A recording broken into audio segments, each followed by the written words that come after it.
Hello friends, कैसे हैं आप सभी। उम्मीद करता हूँ आप अच्छे होंगे, स्वस्थ होंगे, व्यस्त होंगे। जैसा कि आप जानते हैं, हम कक्षा 12वीं इतिहास विषय पर चर्चा कर रहे हैं, जिसका अध्याय है छठा, जिसका नाम है भक्ति सूफी परंपराएं। इससे पहले मैंने इस चैप्टर के 5 जो पार्ट थे वो अपलोड कर दिए थे। ये छठा पार्ट है। इसको आज हम जानेंगे थोड़ा। इसमें हम क्या पढ़ेंगे मैं आपको बताता हूँ। पहले इसको बताने से पहले हम प्रीवियस क्लासेस में जो हमने पढ़ा था उसको जान लेते हैं। जैसे कि आप जानते हैं, हम भक्ति आंदोलन की हमने शुरुआत करी थी।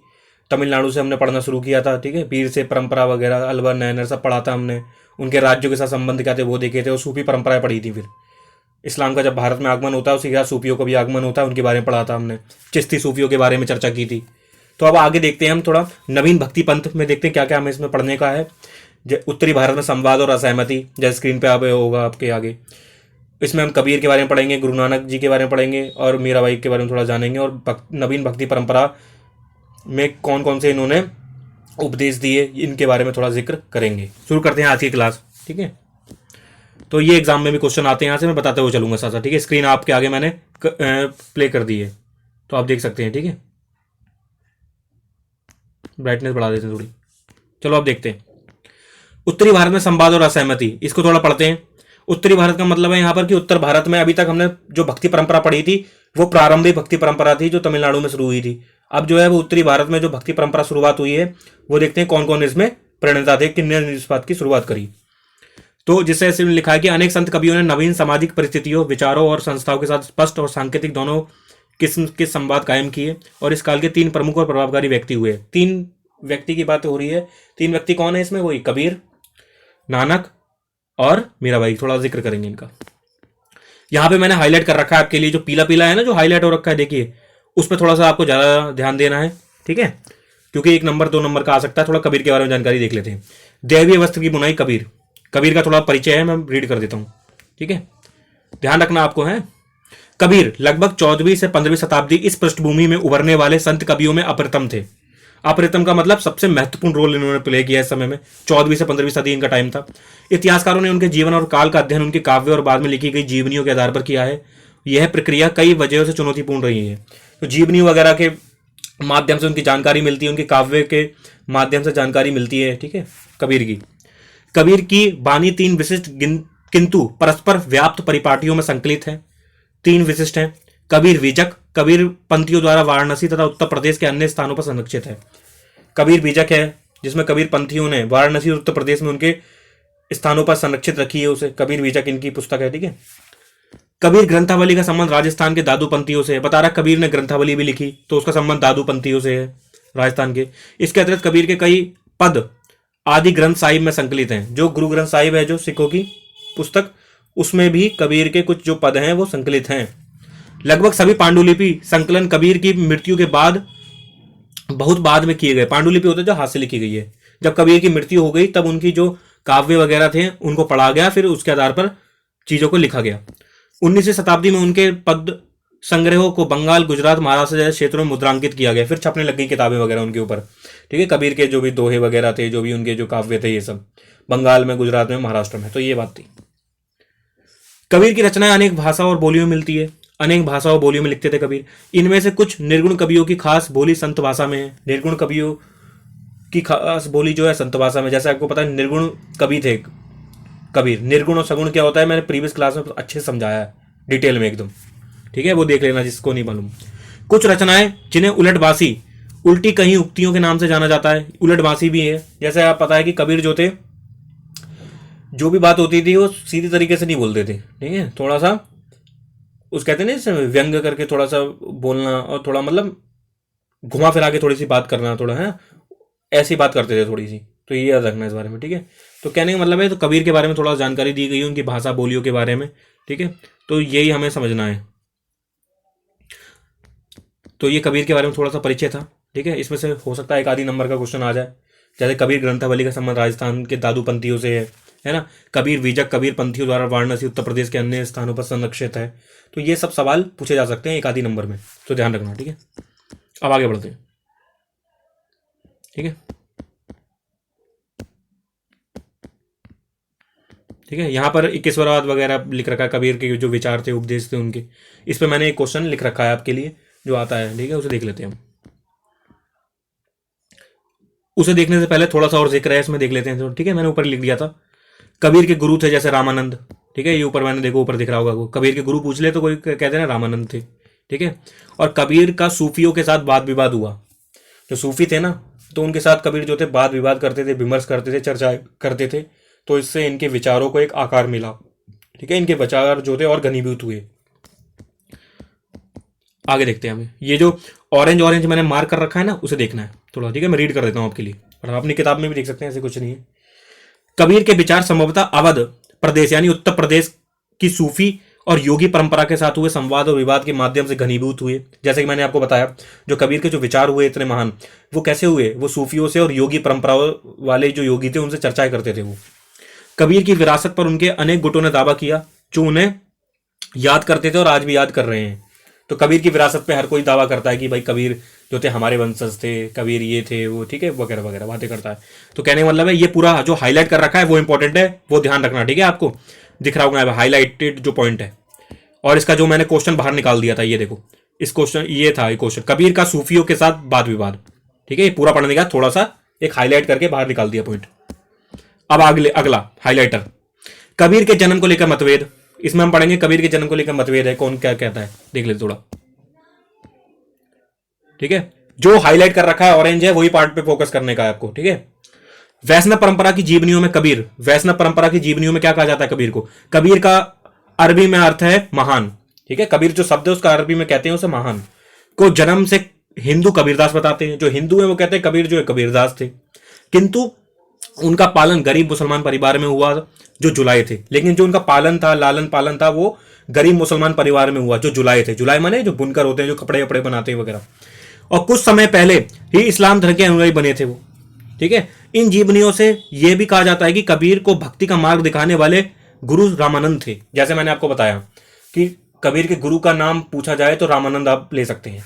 तो ये हाईलाइट वाला पॉइंट है। तो इनके जन्म को लेकर भी मतभेद हैं, कोई हिंदू कहता है, कोई मुसलमान कहता है, ठीक। कबीर से पूछो तो कौन थे, तो कहते मैं इंसान था ठीक है। तो याद रखना, कबीर इस कभी चक्कर में पड़े नहीं, कभी हिंदू मुसलमान के चक्कर में नहीं पड़े कभी भी, ठीक है। तो याद रखना। तो ये कबीर के बारे में हमने देखा, ठीक है। कबीर के जन्म को लेकर मतभेद क्या थे वो हमने जाना थोड़ा। और कबीर का सूफियों के साथ वाद विवाद हुआ, विमर्श हुई, चर्चा करते थे वो, जिससे उनके जो विचार थे वो घनीभूत हुए, उनके विचारों को एक आकार मिला, ठीक है। तो याद रखना इस बारे में।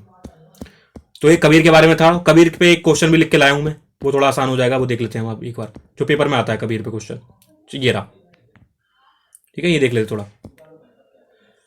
कबीर और गुरु नानक के मुख्य उपदेश शिक्षा क्या थी, ठीक है। गुरु नानक के भी मुख्य उपदेश माने शिक्षाएं क्या थी वो देख लेते हैं।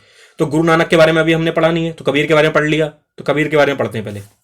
कबीर के मुख्य उपदेश, ये 3 नंबर का आपके एग्जाम में आ सकता है, तो ध्यान रखना, ठीक है। कबीर के मुख्य उपदेश क्या थे? पहला पॉइंट, कबीर सत्य को अल्लाह, खुदा, हजरत, हरि और पीर कहते हैं, ठीक है। कबीर जो थे सत्य को इन नामों से पुकारते हैं, अल्लाह, खुदा, हजरत, हरि और पीर। वे एक ईश्वरवाद, एक ईश्वर में विश्वास करते हैं कबीर, ठीक है। कबीर किस में विश्वास करते हैं? एक ईश्वर में, एक ईश्वर की बात करते थे। एक ईश्वरवाद माने होता है एक ईश्वर में, मतलब एक ही ईश्वर को मानते थे कि उस ईश्वर एक ही है, नाम उसके अलग अलग हो सकते हैं, लेकिन ईश्वर एक है, वो कहते थे कबीर। बहुदेववाद और मूर्ति पूजा खंडन करते थे वो, जो बहुत सारे देवताओं की जो पूजा की जाती है उसका समर्थन नहीं करते कबीर। कबीर हमेशा मूर्ति पूजा का भी खंडन करते रहे हैं, मूर्ति पूजा को भी उन्होंने सही नहीं माना कबीर ने, ठीक है। तो ये उनके विश्वास थे, उपदेश थे। कबीर ने हिंदू परंपरा के नाम सिमरन का समर्थन किया, ठीक है। नाम जप वगैरह की जो बात थी, कबीर ने इसको समर्थन किया, ठीक है। तो ध्यान रखना, ये कबीर के मुख्य उपदेश थे, तो ये बात ध्यान रखना। और कबीर जो थे निर्गुण भक्ति परंपरा से आते हैं, ठीक है। निर्गुण भक्ति परंपरा का मतलब होता है कि इस परंपरा के लोग जो हैं ईश्वर का कोई एक निश्चित आकार नहीं मानते। आकार माने ये नहीं मानते हैं कि उसका कोई शेप है, कोई आकार है, रंग रूप है। ईश्वर तो बिल्कुल चारों तरफ है, ये मानते हैं, कण कण में ईश्वर है, हर जगह ईश्वर है, ठीक है। तो ये रखना इस बात को। तो कबीर के बारे में हमने देखा, ठीक है। तो अब आते हैं आगे, अब आते हैं थोड़ा बाबा गुरु नानक पर, ठीक है। बाबा गुरु नानक और पवित्र शब्द। अब जो उत्तर जो नवीन भक्ति परंपरा है उसमें पहले हमने कबीर के बारे में पढ़ा। अब जो दूसरे महत्वपूर्ण व्यक्ति हैं वो हैं बाबा गुरु नानक, इनके बारे में थोड़ा देख लेते हैं, ठीक है। तो नानक का परिचय है पहले में, नानक का परिचय जो हाईलाइट कर रखा है उस पर ज्यादा ध्यान देना आपको, ठीक है। नानक का परिचय देख लेते हैं। बाबा गुरु नानक 1469 से 1539 के बीच में इनका जन्म हुआ। एक हिंदू व्यापारी परिवार में हुआ। उनका जन्मस्थल मुख्यतः इस्लाम धर्मावलंबी पंजाब का ननकाना गांव था, जो रावी नदी के पास है। ठीक है, जो इनका जन्मस्थल है वो पंजाब का ननकाना गांव था, जो रावी नदी के पास था। ठीक है, उन्होंने फारसी पढ़ी और लेखाकार के कार्य का प्रशिक्षण प्राप्त किया, लेखाकार बने, फारसी पढ़ी थी उन्होंने। उनका विवाह छोटी आयु में ही हो गया था, किंतु वे अपना अधिक समय सूफी और भक्त संतों के बीच गुजारते थे। उन्होंने दूर दराज की यात्राएं भी की। कहने का मतलब है कि गुरु नानक के बारे में बताया जा रहा है कि वो भी अपना जो ज़्यादातर समय था वो सूफियों के साथ गुजारते थे, भक्त संतों के साथ गुजारते थे, उनसे चर्चाएं वगैरह करते थे, बातचीत करते थे। ठीक है, तो ये बताया जा रहा है। और रावी नदी के पास उनका जो है जन्म हुआ, उनका गांव था वहां पर। ठीक है, पंजाब का ननकाना, जहां उनका जन्म हुआ। ठीक है, ये मैंने ऊपर थोड़ी सी जानकारी लिख दी थी। सिखों के पहले गुरु जो थे नानक जी थे, गुरु नानक जी। सिखों के दूसरे गुरु जी जो थे वो अंगद जी थे। ठीक है, और सिखों के 10वें गुरु जी थे जो वो थे गुरु गोविंद सिंह जी। ठीक है, तो ध्यान रखना, कम से कम सिखों के जो पहले गुरु जी थे वो नानक जी थे, वो गुरु नानक जी थे। उनका नाम तो ध्यान रखना, हमेशा एग्जाम में भी आ सकता है। ठीक है, और सिखों के 10वें जो गुरु जी थे वो थे गुरु गोविंद सिंह जी, इनका नाम याद रखना। ठीक है, अब आगे बढ़ते हैं। अब यहां पे मैंने एक लिखा है क्वेश्चन, नानक के विचार पंजाबी भाषा के शब्द के माध्यम से। अब हाईलाइट वाला पॉइंट देखते हैं। ठीक है, उन्होंने से, उन्होंने, यहां से उन्होंने अपने विचार पंजाबी भाषा में शब्द के माध्यम से सामने रखे। उन्होंने, किन्होंने? गुरु नानक जी ने अपने जो विचार थे पंजाबी भाषा में शब्द के माध्यम से सामने रखे। बाबा गुरु नानक ये शब्द अलग अलग रागों में गाते थे। ठीक है, और उनका सेवक मर्दाना रबाब बजाकर उनका साथ देता था। कहने का मतलब है जो उनके विचार थे उन्होंने शब्द के माध्यम से सामने रखे। शब्द माने सबको बताना वगैरह, है ना, गा के बताना, मतलब रागों में गाते थे कि अपने जो विचार हैं वो लोगों तक पहुंचाना। ठीक है, शब्द के माध्यम से रखे। और उनका जो सेवक था मर्दाना और रबाब बजाकर उनका साथ देता था। ठीक है,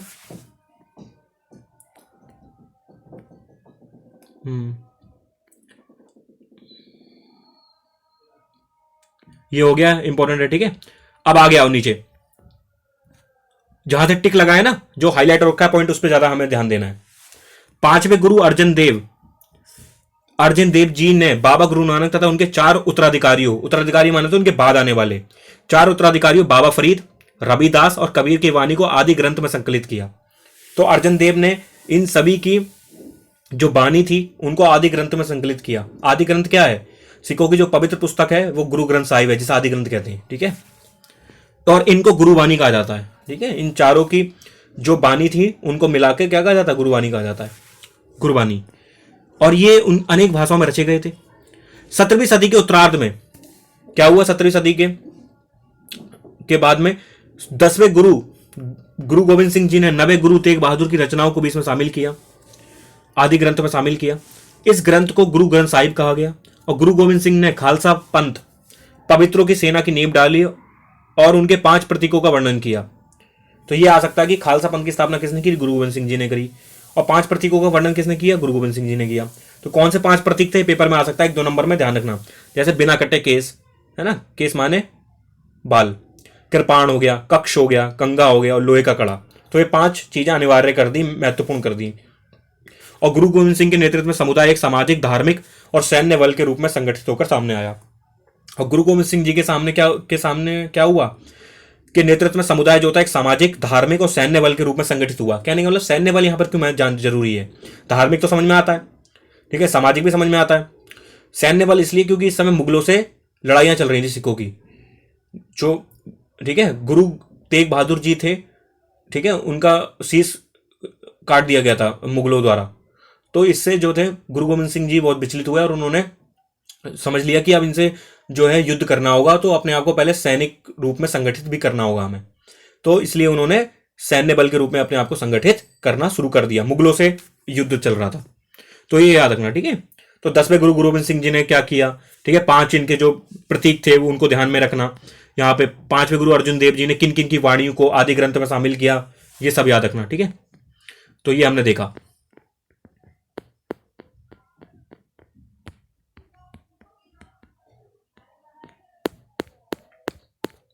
अब देख लेते हैं एक और क्वेश्चन, गुरु नानक जी के मुख्य उपदेश क्या थे, वो देख लेते हैं थोड़ा। ये पेपर में आ सकता है क्वेश्चन 3 नंबर का, ठीक है, तो ध्यान रखना। पहला पॉइंट, नानक जी ने भी कबीर की तरह निर्गुण भक्ति का प्रसार किया। निर्गुण भक्ति वही जो मैंने बताया अभी जस्ट। उनके संदेश भजनों और उपदेशों में निहित है। जो उनके संदेश थे वो भजनों और उपदेशों में हमें देखने को मिलते हैं। दूसरा पॉइंट, वह भारी आडंबरों जैसे यज्ञ, अनुष्ठानिक स्नान, मूर्ति पूजा, कठोर तप को स्वीकार नहीं करते। इन चीजों को नहीं माना गुरु नानक जी ने। यज्ञ को, अनुष्ठानिक स्नान को, मूर्ति पूजा वगैरह, कठोर तप, इस सब का विरोध किया। तीसरा, उन्होंने हिंदू और मुसलमानों के धार्मिक ग्रंथों को नकारा, दोनों के धार्मिक ग्रंथों को नहीं माना। चौथा, ईश्वर की उपासना के लिए सरल उपाय निरंतर सिमरन व नाम जप का उपदेश दिया। सरल उपाय बताया उन्होंने, ईश्वर की उपासना करनी है, पूजा करनी है तो क्या करो, निरंतर सिमरन वगैरह, नाम वगैरह है ना, और नाम जप का समर्थन किया, उपदेश दिया। तो याद रखना 4 पॉइंट, ये एग्जाम में आ सकता है, ठीक है, तो इस बात को ध्यान रखना, ठीक है। और एक और पॉइंट था, ये भी देख लेते हैं। कबीर की रचनाओं के नाम लिखिए। अगर आ जाए कबीर की रचनाएं लिखने के लिए, तो कबीर की रचनाओं के नाम है बीजक, रमैनी, सबद और कबीर ग्रंथावली। तो कबीर की रचनाएं अगर पेपर में आ जाए एक आधी नंबर का लिखने को, या फिर मिलाने को आ जाए कि किसकी कौन सी रचना है, तो आपको पता होना चाहिए। बीजक जो है कबीर की है, रमैनी कबीर की है, सबद जो है कबीर की है, और ग्रंथावली भी कबीर की है। तो ठीक है, आगे बढ़ते हैं। तो गुरु नानक जी को भी हमने पढ़ लिया थोड़ा, ठीक है। अब आगे बढ़ते हैं, जो तीसरा वो है,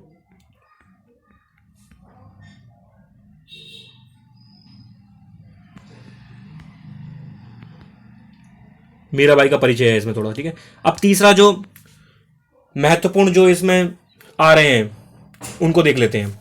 मीराबाई भक्ति में राजकुमारी, इनका बारे में थोड़ा जिक्र कर लेते हैं, ये पेपर में आ सकता है। मीराबाई लगभग 15वीं से 16वीं शताब्दी संभवतः भक्ति परंपरा की सबसे सुप्रसिद्ध कवयित्री हैं। भक्ति परंपरा में इनका खूब नाम है। मीराबाई मारवाड़ के मेड़ता जिले की एक राजपूत राजकुमारी थी, ठीक है। पूछ लेगा कहां की थी, मारवाड़ के मेड़ता जिले में। मारवाड़ कहां है ये सब, ये राजस्थान में है सब। जिनका विवाह उनकी इच्छा के विरुद्ध मेवाड़ के सिसोदिया कुल में कर दिया गया था। कहां कर दिया गया था, मेवाड़ के सिसोदिया कुल में। उन्होंने अपने पति की आज्ञा की अवहेलना करते हुए पत्नी और मां के परंपरागत दायित्वों को निभाने से इनकार कर दिया। मां और पत्नी के दायित्व को नहीं माना उन्होंने, और विष्णु के अवतार कृष्ण को अपना एकमात्र पति स्वीकार किया।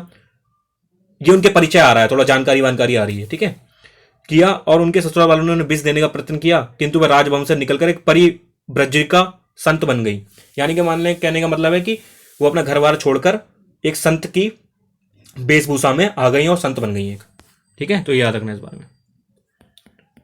ये मूर्ति दिखा रहे हैं एक, है ना, जिसमें लिखा है कि 15वीं शताब्दी की तमिलनाडु में व्याप्त पत्थर की मूर्ति है। यहाँ पर यहाँ कृष्ण को बांसुरी बजाते हुए दिखाया गया। मीराबाई कृष्ण के इसी रूप को पूछती हैं, इस रूप को, ये जो रूप है ये वाला। आगे कुछ परंपराओं के अनुसार मीरा के गुरु रैदास थे। रैदास कहते हैं, रविदास कहते हैं, ठीक है। रैदास थे जो एक चर्मकार थे। चर्मकार माने जूते का काम करते थे, चमड़ा का काम करते थे। इससे पता चलता है कि मीरा ने जातिवादी समाज की रूढ़ियों का उल्लंघन किया। जातिवादी जो समाज था उसको नहीं माना। ऐसा माना जाता है कि अपने पति के राजमहल के ऐश्वर्य को त्याग कर उन्होंने विधवा के सफेद वस्त्र अथवा सन्यासिनी के जोग्य वस्त्र धारण कर लिए। कहने का मतलब है जो राजमहल की सुख सुविधाएं थी सब छोड़ दी और उन्होंने सफेद वस्त्र और सन्यासिनी के जोग्य वस्त्र धारण कर लिए। मतलब पूजा पाठ में उसमें लग गई वो, अब पूरी तरह से अपने आप को समर्पित कर दिया, ठीक है, भक्ति में। अब आगे बढ़ते हैं, ठीक है। तो ये मीराबाई के बारे में था थोड़ा, तो ध्यान रखना इस बारे में, ठीक है।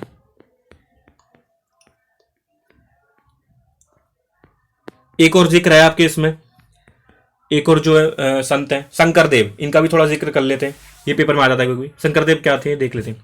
15वीं शताब्दी के उत्तरार्ध में, ठीक है, उत्तरार्ध का मतलब होता है जैसे 1450 के बाद, ऐसा। 15वीं शताब्दी के उत्तरार्ध में असम में शंकरदेव वैष्णव धर्म के प्रमुख प्रचारक के रूप में उभरे। उनके उपदेशों को भगवती धर्म कहकर संबोधित किया गया। इनके धर्म को कहा गया भगवती धर्म, क्योंकि वह भगवत गीता और भागवत पुराण पर आधारित था। इसलिए यह उपदेश सर्वोच्च देवता विष्णु के प्रति पूर्ण समर्पण भाव पर केंद्रित थे। कहने का मतलब है शंकर देव जी के जो विचार थे वो भगवान विष्णु के प्रति समर्पण था उनका, ठीक है, उन पर उनके बारे में थे। शंकर देव ने भक्ति के लिए नाम कीर्तन और श्रद्धावान भक्तों के सत्संग में ईश्वर के नाम उच्चारण में बल दिया। कहने का मतलब शंकर देव ने कहा कि भक्ति करनी हो तो कीर्तन के माध्यम से करो और श्रद्धावान भक्तों के सत्संग में जाओ। सत्संग वगैरह को इन्होंने प्रमोट किया। सत्संग हो, कीर्तन हो, जो आज भी देख सकते हैं हम, है ना, आज भी देखने को मिलते हैं ना हमको।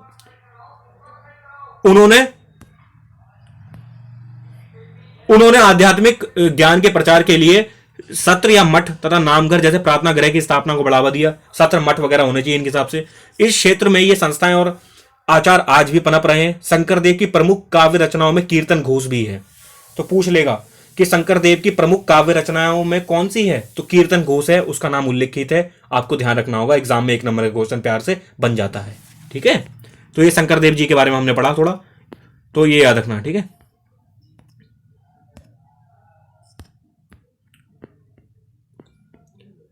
ठीक है, अब आगे बढ़ते हैं थोड़ा। एक क्वेश्चन और था, वो भी देख लेते हैं थोड़ा सा। ठीक है, ये क्वेश्चन है, ये एग्जाम में आ सकता है आपके में, लॉन्ग क्वेश्चन के रूप में आ सकता है, 8 नंबर में है, 8 नंबर में आ सकता है या 3 नंबर में। ठीक है, देख लेते हैं। प्रारंभिक भक्ति परंपरा की मुख्य विशेषता क्या थी? जो प्रारंभिक भक्ति परंपरा हमने पढ़ी थी, जो तमिलनाडु में अलवर और नैनर संत की जो भी उनके विचार वगैरह थे वो हम पढ़ रहे थे। ठीक है, उपदेश पढ़ रहे थे, तो उनके बारे में थोड़ा सा देख लेते हैं। ठीक है, जो अभी हमने पढ़ा कबीर, नानक और मीराबाई, ये नवीन भक्ति परंपरा है जो उत्तर भारत में पनपी, उत्तर प्रदेश, राजस्थान, यहां पे देखने को मिली। और जो प्रारंभिक भक्ति परंपरा थी वो तमिलनाडु से शुरुआत होती है उसकी, अलवार और नायनार संतों के माध्यम से। तो ये हमने पढ़ी थी। अब देख लेते हैं प्रारंभिक भक्ति परंपरा की निम्नलिखित विशेषता क्या थी, देख लेते हैं। पहला, स्त्रियों और निम्न वर्णों को स्थान मिला इसमें। यद्यपि ब्राह्मण देवता और भक्तजनों में मध्यस्थ बने रहे, परंतु स्त्रियों और निम्न वर्णों को स्वीकृति व स्थान दिया गया। कहने को बोला स्त्रियों और निम्न वर्णों को भी स्थान दिया गया कि वो भी अब जो है संत वगैरह बन रही थे, वो भी लोग भी निम्न वर्ण से भी लोग आ रहे थे। ठीक है, वो पुराण वगैरह सुन सकते थे वगैरह, ये सब कीर्तन वीर्तन कर सकते थे। भक्ति परंपरा के वर्ग बन गए थे इस समय, सेकंड पॉइंट है। ठीक है, भक्ति परंपरा के वर्ग बन गए थे। भक्ति परंपरा के 2 वर्ग थे, सगुण और निर्गुण, जिनसे भक्ति संत आते थे, और जन समुदाय के बीच भी ये दोनों वर्ग देखे गए। भक्ति परंपरा के वर्ग बन गए इस समय 2, सगुण भक्ति परंपरा वाले और निर्गुण भक्ति परंपरा वाले। और सभी जो जन समुदाय था इनको सुनता था। ठीक है, इनके विचारों से प्रेरित होता था। आगे तीसरा, अलवार और नायनारों का नेतृत्व देखने को मिला हमें। प्रारंभिक भक्ति आंदोलन का नेतृत्व अलवार और नायनारों ने किया। ये एक स्थान से दूसरे स्थान पर भ्रमण करते हुए तमिल में अपने इष्ट की स्तुति में भजन गाया करते थे। जैसे मैंने आपको पहले ही बताया है कि अलवार और नायनार तमिलनाडु में थे, तो तमिल भाषा में गाते थे ये, और जो भी इनके इष्ट देव थे, इष्ट माने जो इनके प्रिय देवता है, उनके बारे में भजन वगैरह गाते थे ये। ठीक है, मंदिरों का निर्माण हुआ इस समय में। संतों ने कुछ पावन स्थलों को अपने इष्ट का निवास स्थान घोषित किया। ठीक है, वहां बाद में विशाल मंदिरों का निर्माण किया और ये तीर्थ स्थल बन गए। ठीक है, तीर्थ स्थल वगैरह बन गए, जैसे चिदम्बरम मैंने बताया था, गांगेकोट चोलपुरम है ना, तंजावुर के मंदिर, बड़े विशाल शिव के मंदिरों का निर्माण हुआ, आज भी हमें दक्षिण भारत में देखने को मिलते हैं। 5वां पॉइंट है, जाति प्रथा का विरोध किया। अलवर और नायनार संतों ने जाति प्रथा का विरोध किया। ये भक्ति संत सभी समुदायों जिसमें अस्पृश्य भी थे से आए थे। तो जो प्रारंभिक भक्ति परंपरा थी, जो आंदोलन था, उसमें यह बात कॉमन थी कि उन्होंने जाति प्रथा का विरोध किया। उन्होंने कहा कोई भी किसी भी जाति का व्यक्ति संत बन सकता है और वो संतों में शामिल हो सकता है। ठीक है, जाति की कोई वो नहीं थी फाउंडेशन, जाति के नाम पर कोई भेदभाव नहीं होना चाहिए, ऐसा मानते थे। और इसलिए जो ये सारे अलवर और नायनार संत थे, विभिन्न जातियों से आए थे ये लोग भी। और अगला है स्त्री भक्त वगैरह देखने को मिली इस समय। भक्ति आंदोलन में अंडाल और करिक्कल अमियार जैसी स्त्रियां प्रसिद्ध भक्त हुई। सिर्फ पुरुष ही भक्ति आंदोलन में नेतृत्व नहीं कर रहे थे, वही संत नहीं थे, स्त्रियां भी थी। जैसे अंडाल हो गई, ये अलवर संत थी, और करिक्कल अमियार, ठीक है, ये शिव भक्ति, तो ध्यान रखना। और 7वां पॉइंट है इसमें, नलयारा दिव्य प्रबंधम ग्रंथ का संकलन। इस ग्रंथ को तमिल वेद के रूप में बताया गया, जिसका महत्व चारों वेद जितना है। ठीक है, तो इस ग्रंथ की रचना करी अलवारों ने, नलयारा दिव्य प्रबंधम। ठीक है, तो याद रखना, चारों वेद जितना इसका महत्व बताया गया, तमिल वेद के रूप में इसे माना जाता है। तो ये सारी विशेषताएं थी किसकी, ये सारी विशेषताएं थी प्रारंभिक भक्ति आंदोलन की। ठीक है, आज के लिए फिर इतना ही रखते हैं। Thanks a lot for listening. उम्मीद करता हूं आपको अच्छा लगा होगा। पसंद आया तो लाइक करना, डिसलाइक करना, ठीक है, कमेंट करना, और जैसा भी फीडबैक हो देना। ठीक है, पॉजिटिव नेगेटिव कोई दिक्कत नहीं है। तो ये आज के लिए इतना रखते हैं। Thanks a lot for listening. Have a nice day.